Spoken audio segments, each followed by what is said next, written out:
Mr. Chairman, and like others, before I begin my questioning, I'd like to take a moment to thank our esteemed Chairman Patrick McHenry for his years of leadership, not just on this committee, but in Congress. And Mr. Chairman, since I first arrived in Congress, you have been a great friend and a mentor to me.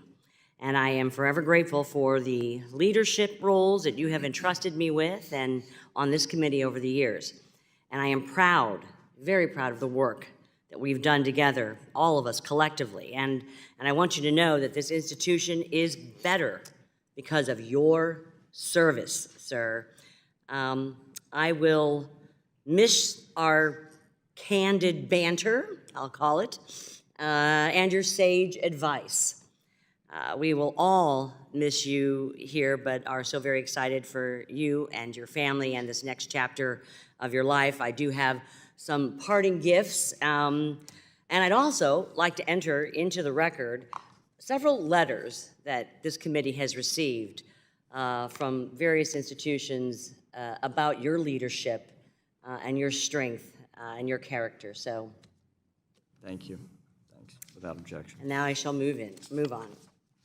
Mr. Coley and Mr. Ward, retail investors are statutorily allowed to invest in private investments, including private funds via closed-end funds, which are subject to important protections under the Investment Company Act.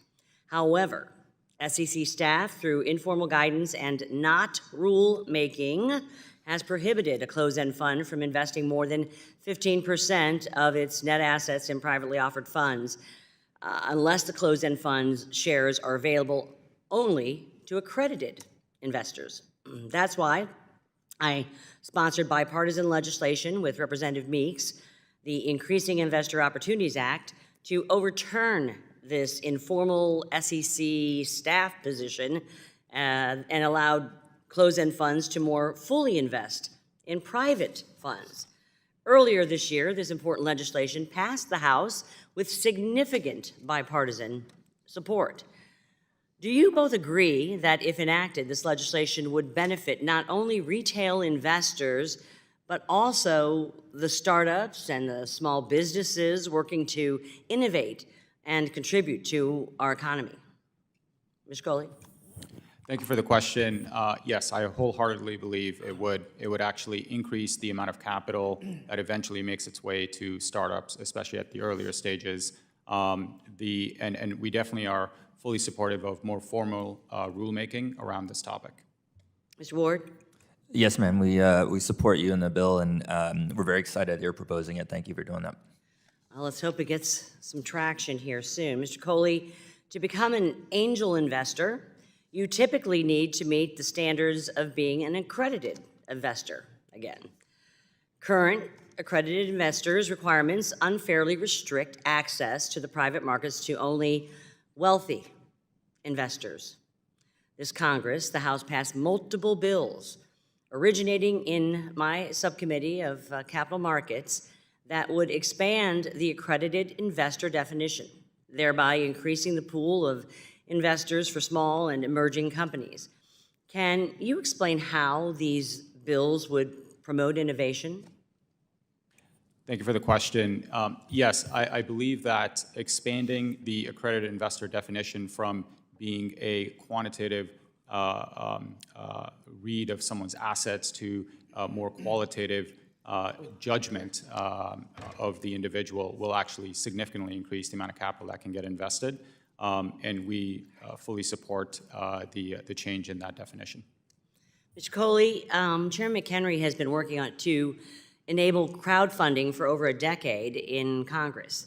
Crowdfunding can be a great way for founders who would otherwise be overlooked by traditional funding sources to raise the capital they need. Can you explain why a startup would choose to raise capital by crowdfunding, and how can we continue to improve crowdfunding regulation next Congress? Thank you for the question. Yes, there are actually two reasons why startups ultimately would choose a crowdfunding path. First is to be able to bring their customers along the journey with them, and we see this quite often with startups. And the other reason is if they don't fit the category of what we think was a venture backable startup. And venture capital ultimately goes for bets that can make a company become the next Google or the next Tesla.